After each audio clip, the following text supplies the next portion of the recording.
Healthy mind leads to healthy body. Similarly, healthy scalp leads to healthy hair. Hi guys, welcome back to my channel. I hope आप लोग बहुत अच्छे होंगे और बहुत सारा एंजॉय कर रहे होंगे इस मॉनसून सीजन में। आज हम बात करने वाले हैं एक हेल्दी स्कैल्प के बारे में, और हेल्दी स्कैल्प कैसा होता है, कैसा दिखता है, उसे किस तरह से मेंटेन करना चाहिए। अगर आपका हेल्दी स्कैल्प नहीं है तो क्या क्या रीजंस हो सकते हैं हेल्दी स्कैल्प ना होने के। So these are the topics which we are going to talk about in this video. तो सबसे पहली बात आती है कि what defines the healthy scalp. Healthy scalp हम किसे बोलते हैं? जिसके स्कैल्प में डैंड्रफ नहीं होती, इचीनेस नहीं होती, फ्लेकीनेस नहीं होती, हेयर लॉस नहीं होता, या आपके हेयर सिरोसिस नहीं होता, that defines the healthy scalp. अगर आपको कोई और डेफिनेशन पता है तो प्लीज़ मुझे कमेंट बॉक्स में ज़रूर लिख के बताइएगा। टोटली जो हेल्थ होती है ना हेयर की, वो टोटली सिर्फ और सिर्फ स्कैल्प पे डिपेंड करती है। अगर आपका हेल्दी स्कैल्प है तो आपके हेल्दी हेयर होंगे। अगर आपके स्कैल्प में डैंड्रफ है तो आपको हेयर लॉस प्रॉब्लम हो सकती है, आपको इचीनेस हो सकती है, और भी कोई प्रॉब्लम्स अगर हो सकती है। सो सबसे पहले बात करते हैं कि क्या क्या रीजंस होते हैं बैड स्कैल्प के। सो सबसे पहला रीज़न जो हमारे देखा गया है वो ये है कि आप शैम्पू नहीं करते रेगुलरली शैम्पू करने का क्या मतलब होता है कि रोज़ शैम्पू नहीं करना। पहली बात, अगर आप रोज़ शैम्पू करते हैं तो आपका जो नेचुरल ऑयल है आपके स्कैल्प में से वो निकल जाएगा, उससे भी आपका स्कैल्प डिस्टर्ब हो सकता है। आपको अपने स्कैल्प के अकॉर्डिंग शैम्पू करना चाहिए। जैसे अगर आपका ड्राई स्कैल्प है तो एटलीस्ट वंस और ट्वाइस अ वीक, अगर आपका ऑयली स्कैल्प है तो thrice a week. Second reason हो सकता है कि आपका जो स्कैल्प है वो किसी एक प्रोडक्ट से बहुत ज़्यादा एलर्जिक हो। ठीक है, आपको नहीं पता लग पा रहा है वो कौन सा प्रोडक्ट है, लेकिन आपका कोई पर्टिकुलर प्रोडक्ट ऐसा हो सकता है जो कि आपके स्कैल्प को सूट नहीं कर रहा हो। सो आप एक अच्छे से डर्मेटोलॉजिस्ट के पास जाइए और उससे पूछिए कि आप कौन से प्रोडक्ट्स यूज़ कर सकते हैं जिससे कि आपका जो स्कैल्प है वो हेल्दी रहे और सेंसिटिव भी ना रहे उन प्रोडक्ट्स के लिए। Okay, so third reason would be आपके हेयर सिरोसिस हो सकता है या आपके हार्मोनल प्रॉब्लम्स हो सकती हैं। ठीक है, तो मैंने आपको बहुत बार बोला है कि आप कितनी भी एक्सटर्नल चीज़ें कर लो, जब तक आपकी बॉडी अंदर से ठीक नहीं होगी ना, आपके हेयर लॉस होता रहेगा, आपकी स्किन भी अच्छी नहीं होगी, आपके हेयर में भी कोई ना कोई और प्रॉब्लम चलती रहेगी। सो सबसे पहले आपको अपनी इंटरनल प्रॉब्लम्स ठीक करनी है। अगर आपको हार्मोनल प्रॉब्लम्स हैं तो आप किसी अच्छे डॉक्टर के पास जाइए। अगर आपको हेयर सिरोसिस की प्रॉब्लम है तो भी आपको एक अच्छे डॉक्टर को कंसल्ट करना चाहिए। जब आप अच्छे डॉक्टर के साथ कंसल्ट कर लें, वो आपको मेडिसिन लिख दें, प्रोडक्ट्स लिख दें, उसके बाद you can use that external applications. आप एक अच्छे डॉक्टर को कंसल्ट करना चाहते हैं तो मैं आपको डिस्क्रिप्शन बॉक्स में उनका नंबर दे दूँगी। आप जितनी भी पिक्चर्स यहाँ पे देख रहे हैं वो उनके पेशेंट्स की पिक्चर है। उन्होंने अपने पेशेंट्स के जो हेयर की जो प्रॉब्लम्स थी, हेयर सिरोसिस की जो प्रॉब्लम थी, हार्मोनल प्रॉब्लम्स होती हैं, लेकिन जैसे गर्ल्स को होता है ना कि हार्मोनल प्रॉब्लम्स हो जाती हैं, पीसीओडी है तो उनको हेयर फॉल होता है, तो वो प्रॉब्लम्स भी उन्होंने ठीक की हुई हैं। तो आपको स्क्रीन पे नंबर मिल जाएगा, आप उन्हें कॉन्टैक्ट कर लीजिएगा, वो ऑनलाइन अपॉइंटमेंट्स भी आपको दे देंगे। सो पहले आप ये सारे रीजंस को कंसिडर करो, एंड अगर आपको इनमें से कोई भी प्रॉब्लम है जो मैंने आपको रीजंस बताए वो पहले ठीक कर लो, एंड देन आप DIY रेमेडीज़ पे जाओ। ठीक है, सो आज हम इस वीडियो में पर्टिकुलरली बात करने वाले डैंड्रफ की।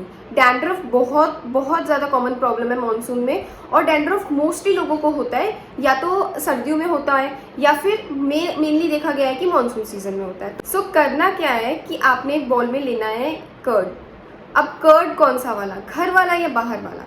आई वुड प्रिफर कि आप घर वाला लें, क्योंकि आप घर वाला जब लोगे ना तो उसे आप क्या करना, जब थोड़े टाइम आप जमाते हो ना, उसे थोड़े टाइम के लिए, थोड़ा टाइम एज इन थोड़े दिन के लिए, 1-2 दिन के लिए फ्रिज में रख देना, वो खट्टा हो जाएगा।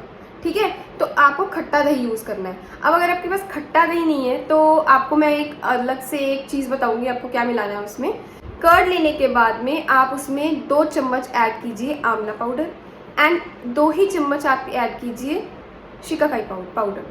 ये 2-2 चम्मच मैंने इसलिए अपने बालों के अकॉर्डिंग किया है क्योंकि मेरे बाल थोड़े से लंबे हैं। अगर आप अपने हिसाब से, आपके बाल छोटे हैं तो आप अपने हिसाब से वो क्वांटिटी नीचे ऊपर कर सकते हो। इसमें ऐसा कुछ नहीं है, आपको जिस जो मेन चीज़ें मैं बता रही हूँ वो चीज़ें ऐड करनी है। तो सबसे पहले हमने ऐड किया था दही।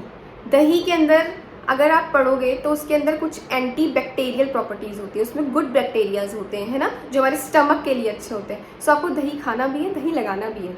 ठीक है, ये नहीं कि सिर्फ लगा रहे हैं और खा नहीं रहे हैं, आपको खाना भी है दही और लगाना भी है।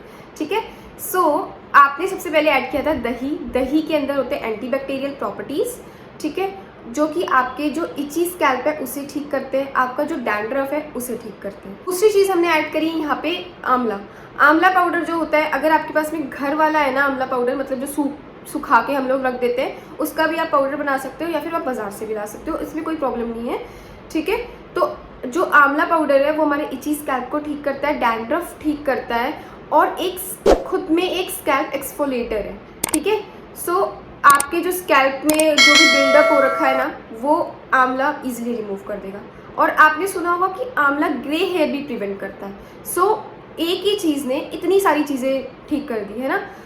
नाउ तीसरा हमने इंग्रेडिएंट यूज़ किया था शिकाकाई।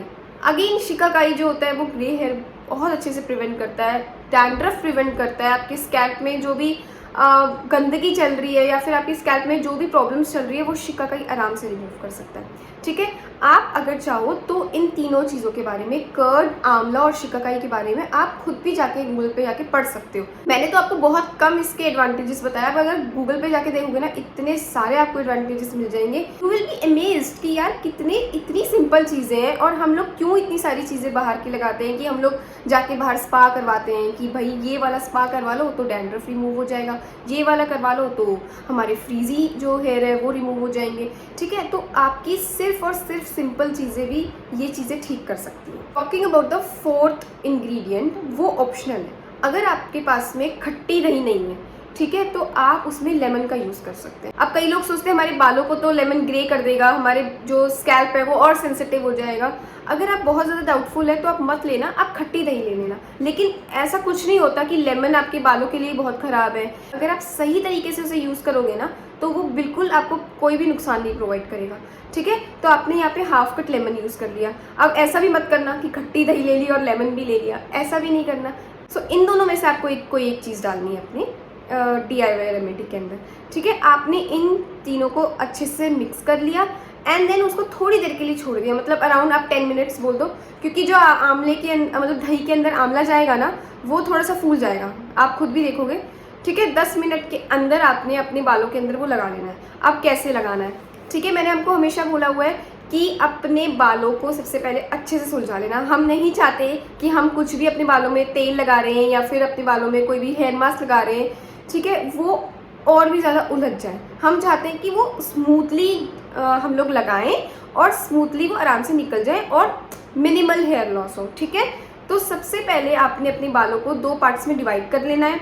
ठीक है, एक पार्ट को आपने ऊपर बांधना है और एक पार्ट में उसको लगाते चले जाना है। वो सबसे पहले स्टार्ट करना है अपने स्कैल्प से। ठीक है, क्योंकि हम लोग चाहते हैं कि स्कैल्प का हेल्थ अच्छा हो, तो स्कैल्प पे लगाना सबसे पहले बहुत ज़रूरी है। फिर ठीक है, अगर आपके पास बच जाए तो आप उसको लेंस पे, अपने पूरे लेंस पे लगा सकते हो। आप थोड़ा ज़्यादा बना लेना। ठीक है, मैंने भी काफ़ी ज़्यादा बना लिया था और मेरे पूरे लेंस पे लग गया था, क्योंकि दही है तो आप लेंस पे भी लगा सकते हो, तो आपको अच्छा मॉइस्चर मिल जाएगा आपके लेंस पर। ठीक है, जब आपका एक पार्ट कंप्लीट हो जाए फिर आपने उसको ऊपर बांध लेना है एंड देन सेकेंड पार्ट को आपने स्टार्ट कर। सेकेंड पार्ट में भी आपने सिमिलरली ऐसा ही करना है। आपने स्कैल्प पे अच्छे से लगाना है एंड देन आपने लेंस पे लगाना है और उसके बाद उसके ऊपर आपने बांध लेना है अपने बालों को। 20 मिनट्स आपने इसको रखना है और आपने धो लेना है। ठीक है, आपका जो भी शैम्पू चल रहा है, आप अगर हर्बल शैम्पू यूज़ करते हैं आप हर्बल शैम्पू भी यूज़ कर सकते हैं। अगर आप कोई भी जैसे सल्फेट फ्री शैम्पू यूज़ कर रहे हैं इस टाइम पे, वो यूज़ कर सकते हैं, या फिर आप जो भी आपका शैम्पू चल रहा है आप वो यूज़ कर सकते हैं। ऐसी कोई प्रॉब्लम नहीं है कि आपका कोई पर्टिकुलरली शैम्पू यूज़ कर रहे हैं आप, या फिर आप ऐसा भी होता है कई लोग है ना इस मौसम में ऐसे होता है कि डैंड्रफ फ्री शैम्पूज़ इस्तेमाल करते हैं, आप वो भी यूज़ कर सकते हैं, कोई प्रॉब्लम नहीं है। बस आप इसके बाद थोड़ा कंडीशनर स्किप कर देना, क्योंकि जो आपका दही आपने जो ऐड किया है ना वो कंडीशनर का ही काम करेगा। सो आपको कंडीशनर यूज़ करने की ज़रूरत ही नहीं पड़ेगी। बाल धो लिए, बाल सुखा लिए तो आपको लगेगा कि आपके डैंड्रफ चला गया है, लेकिन वो वापस आएगा लौट के, क्योंकि डैंड्रफ है वो इतनी आसानी से नहीं जाएगा। आपको ये हर वीक करना है। कुछ टाइम रिपीट करने के बाद आपको खुद को लगेगा कि डैंड्रफ चला गया, हेयर लॉस कम हो गया। वो जहाँ आपके 250 बाल गिरते थे वो आराम से 100 तक तो हो ही जाएंगे, क्योंकि 100 मिनिमल होते हैं, 100 गिरने 100। जब आपकी सारी चीज़ें फिक्स हो जाए तो please do let me in the comment box कि आपको क्या प्रॉब्लम थी और आपने ये वाली रेमेडी करी and then you are very good to go कि हमारा सारी प्रॉब्लम्स ठीक हो गई। लेकिन सबसे पहले मैंने आपको जो शुरू में बताया था ना कि क्या रीजंस हैं, पहले आप उन रीजंस को कंसिडर करना, देन ये DIY रेमेडी स्टार्ट करना। सो आई होप आपको मेरी ये DIY रेमेडी बहुत ईजी और इंटरेस्टिंग लगी हो। सो प्लीज़ अगर आप मेरे चैनल पे नए आए तो मेरे चैनल को सब्सक्राइब कीजिएगा, वीडियो को लाइक कीजिएगा और ये वीडियो बहुत लोगों के साथ शेयर करिएगा, क्योंकि बहुत लोगों को ये प्रॉब्लम है डैंड्रफ की, हेयर फॉल की। सो आप उनके साथ ये वीडियो शेयर कीजिएगा। मैं आपको मिलूंगी अपनी नेक्स्ट वीडियो में, कोई अच्छा सा इंटरेस्टिंग सा कंटेंट लेकर आऊँगी। तब तक के लिए अपना ख्याल रखिएगा। बाय।